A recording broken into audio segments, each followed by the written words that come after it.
রামনগর আইসিটির পঞ্চায়েত নির্বাচনে ভোট গণনা চলাকালীন এটা উত্তপ্ত পরিস্থিতি সৃষ্টি হয়। বরকলা তাপাং জেলা পরিষদের ভোট কেন্দ্রে দুই প্রার্থীর এজেন্টের মধ্যে একটা তুমুল মারপিটের ঘটনা সংঘটিত। এতে আহত হয়েছেন কয়েকজন পুলিশ কর্মী সহ আর পুলিশের তৎপরতায় 3 জনকেও আটক করেছে ইতিমধ্যে পুলিশ। এটা খবর সূত্রে আমরা খবর পেয়েছি। তো এখন দেখতে পাচ্ছেন শান্তি শৃঙ্খলাভাবে এবং কড়া নিরাপত্তাও রয়েছে। সব প্রশাসনের কড়া নিরাপত্তার মধ্য দিয়ে দ্বিতীয় দফা যেটা গণনা এটা প্রক্রিয়া এখনো চলছে, তৃতীয় প্রক্রিয়া এখনো হয়নি, চলছে।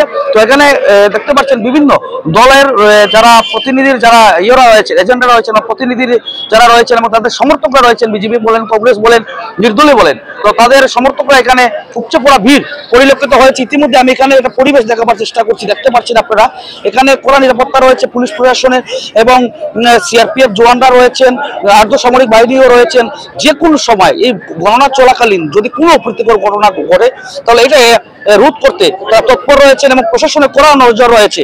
তো এখন পর্যন্ত যেটা আঞ্চলিক পঞ্চায়েতের যেটা গণনা হয়েছে, আগে তো বিনা প্রতিদ্বন্দ্বিতা 35 জন বিনা প্রতিদ্বন্দ্বিতায় জয়ী হয়েছেন কাছাড় জেলায়। এখন পর্যন্ত যেটা আমাদের হাতে এইমাত্র তথ্য এসেছে যে রংপুর জেলা পরিষদের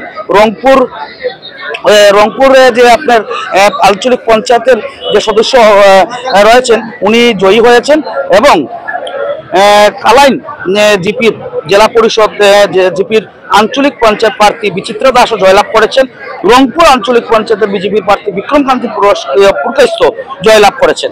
তো কিছুক্ষণ আগে আপনারা দেখেছেন যে মন্ত্রী কৌশিক রায় উনি বলেছেন সংবাদ মাধ্যমের সাথে যে কাছাড় জেলার এবং বরাক উপত্যকার 23টি জেলা পরিষদ, কাছাড় জেলার 23টি জেলা পরিষদ এবং বরাক উপত্যকা মিলিয়ে জেলা পরিষদ বিজেপির বৃহৎ আকারে জয়লাভ করবে এবং আঞ্চলিক পঞ্চায়েত বৃহৎ আকারে জয়লাভ করবে। এখানে দেখতে পাচ্ছেন কংগ্রেসের কাটিগড়ার বিধায়ক খলিলুদ্দিন মহাশয় রয়েছেন। আমি ওনার সাথে কথা বলার আমি চেষ্টা করব। আপনি কি বলবেন আজকের পঞ্চায়েত ইলেকশন নিয়ে যে ভোট গণনা চলছে এবং কিছুক্ষণ আগে একটা উত্তপ্ত পরিস্থিতির সৃষ্টি হয়েছিল, এই বিষয়ে আপনি কি বলবেন? এই কোন নিরাপত্তার কাউন্টিং হইতেছে কাছাড় এবং আসামও বিভিন্ন জায়গাতে হইতেছে। কাছাড়ের যে শান্তি শৃঙ্খলা বজায় রেখে চলে এটা 100% আমরা নিজে আছি প্র্যাকটিক্যালি। কিন্তু একটা জিনিস হইতেছে একটু আগে এখানে গন্ডগোল হয়েছে শুনছি কেন পুলিশ প্রশাসনে কন্ট্রোল করছে এবং যারা তাপাং ব্লকের একটা বিশেষ করে আমরা দেখছি যে সমস্যা একটা হয়েছে, এটা পুলিশ প্রশাসন তার ডিসিশন লইব। কিন্তু আমরা ওটাও চাই যে জেনুইন ভোট লইয়া আইছে, যারা পাবলিকে যারা সমর্থন করছে জেনুইন মানুষে এখানে বিশেষ করে সার্টিফিকেট পাও এবং জেনুইনভাবে জিতিয়া যাও। আমরা এটার লাগে 100% সমর্থন হয়েছে। আমরা ওটাও পুলিশ প্রশাসনকে হইয়ার এবং অ্যাডমিনিস্ট্রেশন ওটাও হইতে চাই যে আজকে আমরা খাসাড়ো যে পরিবেশ হিসাবে আমরা ওটাও একটা দেখছি চিন্তা করি যে আমরা যেটা চিন্তা আসলে এর চেয়ে বেশি আজকে বিরোধী দল আমরা কংগ্রেস থেকে, কিন্তু বিজেপি শাসক দল থেকে পার্সেন্টেজ আমরা অনেক বেশি উঠাইয়া আমরা যে পার্সেন্টেজ যে 3-4 রাউন্ড যেটা হয়েছে এই রাউন্ডের মতো আমরা যেটা পাইছি হিসাব আমরা কাছে যেটা তথ্য হয়েছে আমরা ক্যান্ডিডেটও অনেক জয়ী হয়েছেন এবং আরও বিশেষ করে এখানে কম্পিটিশন অনেক আছে। আমরা আশাবাদী যে এই যে দুশো পার্সেন্টেজ যেটা আইছে আসাম হোক আমরা খাসাড়ো যেটা পার্সেন্টেজ আর যথেষ্ট ভালো পার্সেন্টেজ আইছে, কারণ আমরা এক সময় জানি যে শাসক দলের পার্সেন্টেজ বহুত বেশি হইব, সেই হিসাবে কিন্তু অনেক পার্সেন্টেজ কম পাইছে বিজেপি। আজকে নির্দলীয় কিছুটা পার্সেন্টেজ পার অনেক জায়গায় পার, কিন্তু আমরা যেটা পার্সেন্টেজ হয়েছে আমরা অত্যন্ত খুশি।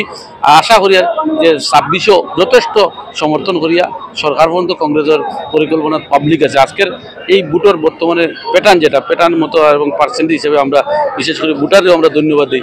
আর আশাবাদী যে বর্তমানে যেটা রাউন্ড চলতে আছে পরবর্তী যেটা রাউন্ড চলবো এটা সঠিকভাবে এবং সুন্দরভাবে যদি চলে, শান্তি শৃঙ্খলা বজায় রাখে চলে, তা আমরা এটার লাগি সরকারের কর্তৃপক্ষকে আমরা ওটাও কইয়ার যে আমরা অ্যাডমিনিস্ট্রেশনটা সুন্দরভাবে চালাও, আমরা সহযোগিতা করতে 100% আমরা প্রস্তুত আছি।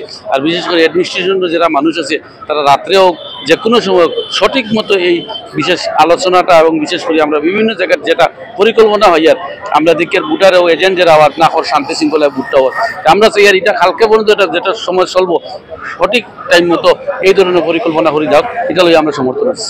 তো আপনি কতটুকু আশাবাদী যে কাছাড় জেলা এবং বরাক উপত্যকার আপনাদের জেলা পরিষদ আসন রয়েছে এবং আঞ্চলিক পঞ্চায়েত আসন রয়েছে, মেম্বারের আসন রয়েছে কংগ্রেসের প্রার্থী হিসাবে, তো কতটুকু আশাবাদী এবার জয় কতটুকু হবে আপনাদের? জয় তো 100% আমাদের থাকবে, কিন্তু বোর্ড গঠন করাটা দেখো আলাদা জিনিস, কারণ সরকারও শাসক পক্ষে অটোমেটিক মানুষ সমর্থন করে বিভিন্ন ডেভেলপ লইয়া তার ডেভেলপ লইয়া শাসক, কিন্তু এর মধ্যে যেটা আমরা সিট বর্তমানে পাই আর অনেক বেশি হয়ে আজকে শিলচার দেখবো আপনারা হাড্ডাহাড্ডি লড়াই থাকবো ভোট গঠন লইয়া হাড্ডাহাড্ডি লাগাই থাকবো, ওইটাও আমরা দেখি। আর কিন্তু সন্ধ্যা পরে, এখন তো সন্ধ্যার পরে আমরা আপনারা স্টেটমেন্ট যদি দিতে আমরা সঠিক হইতে পারবো। এখন পর্যন্ত 3-4 রাউন্ড 100% খোয়া যায় না, কিন্তু পার্সেন্টেজ ভোটার বলা পাওয়া যায়, এটা আপনারা প্রমাণ পাবে, একটু করে প্রমাণ দেবে। তো দেখতে পাচ্ছেন এখানে বিধায়ক খলিলউদ্দিন, খাটিগড়া বিধায়ক খলিলউদ্দিন মজুমদার উনি রয়েছেন। উনি আশাবাদী যে বরাক উপত্যকার সঙ্গে কাছাড় জেলার শিলচরে বা গ্রামাঞ্চল যেটা বিধানসভা রয়েছে, এই বিধানসভাতে যারা জেলা পরিষদ এবং আঞ্চলিক পঞ্চায়েত সমিতি মেম্বার যারা রয়েছেন, কংগ্রেসের বৃহৎ আকারে জয়লাভ হবে এবং উনি আশাবাদী যে কংগ্রেসের জয় নিশ্চয়। নমস্কার, পূর্বাঞ্চল প্রতিদিনে আপনাদের সঙ্গে আমি সুরজিৎ চক্রবর্তী।